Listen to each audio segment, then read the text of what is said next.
മഹത്വമുണ്ടാകട്ടെ. യേശുക്രിസ്തുവിൻ്റെ നാമത്തിൽ സ്നേഹവന്ദനം.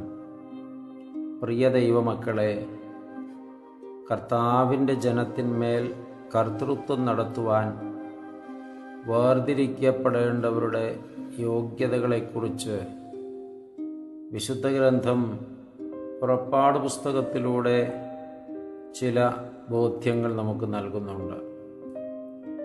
പുറപ്പാട് പുസ്തകം 18-ാം അധ്യായത്തിൻ്റെ 21-ാമത്തെ തിരുവചനം: ദൈവത്തെ ഭയപ്പെടുന്ന ഭക്തന്മാരും സത്യസന്ധരും കൈക്കൂലിയും വഞ്ചനയും വെറുക്കുന്നവരുമായ പുരുഷന്മാരെ നീ കണ്ടുപിടിച്ച് അവരെ 1000-ങ്ങൾക്ക് അധിപന്മാരും 100 പേർക്ക് അധിപന്മാരും 50 പേർക്ക് അധിപന്മാരും 10 പേർക്ക് അധിപന്മാരുമായി നിയമിക്കുക.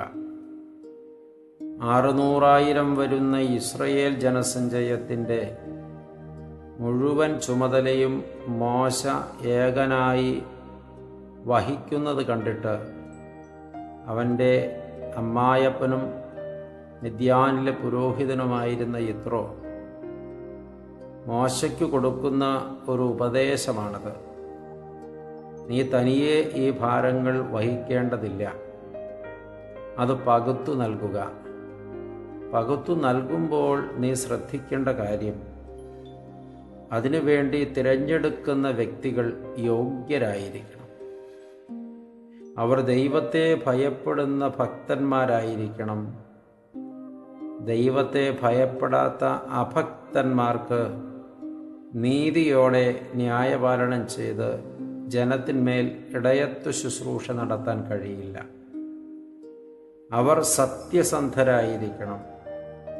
സത്യസന്ധരല്ലാത്തവർക്ക് നീതിബോധത്തോടെ ദൈവജനത്തെ നയിപ്പാൻ കഴിയില്ല. അവർ കൈക്കൂലിയും വഞ്ചനയും വെറുക്കുന്നവരായിരിക്കണം. കൈക്കൂലിക്ക് വഴങ്ങുന്നവരും അതിൻ്റെ വെളിച്ചത്തിൽ വഞ്ചന കാണിക്കുന്നവരുമായ ആളുകളെ ഈ വലിയ ശുശ്രൂഷയ്ക്ക് തിരഞ്ഞെടുത്താൽ അത് ദൈവജനത്തിൻ്റെ മൊത്തം പ്രവർത്തനങ്ങളെയും അവരുടെ ഭാവിയെയും അവരുടെ സഞ്ചാരത്തെയും അതിൻ്റെ വിജയത്തെയും എല്ലാം ബാധിക്കും. അതുകൊണ്ട് തിരഞ്ഞെടുക്കപ്പെടുന്നത് കലർപ്പില്ലാത്തവർ ആയിരിക്കണം. മോശ അപ്രകാരം ചെയ്തു എന്നാണ്, അത് ദൈവം അനുവദിച്ചു എന്നാണ് വചനം നമ്മളെ ബോധ്യപ്പെടുത്തി തരുന്നത്. അപ്പോൾ കർത്താവിൻ്റെ ജനത്തിന്മേൽ ഇടയത്വ ശുശ്രൂഷ നടത്തുവാൻ വേർതിരിക്കപ്പെടുന്ന ആളുകൾ യോഗ്യരായിരിക്കണം. കർത്തൃഹിതമനുസരിച്ച് വിശ്വസ്തയോടും സത്യസന്ധതയോടും കൂടെ കലർപ്പില്ലാതെ ക്രമക്കേടില്ലാതെ ന്യായപാലനം ചെയ്യുവാൻ അവർ അർഹരായിരിക്കണം.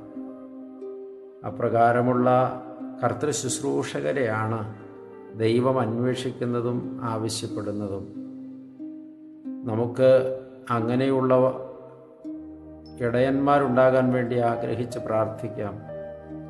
അങ്ങനെയുള്ളവരുടെ ന്യായപാലനത്തിന് കീഴിലായിരിക്കാൻ ദൈവം ഭാഗ്യം തരട്ടെ. ദൈവം അനുഗ്രഹിക്കട്ടെ. ഒത്തിരി സ്നേഹത്തോടെ പാറയ്ക്കര അച്ഛൻ.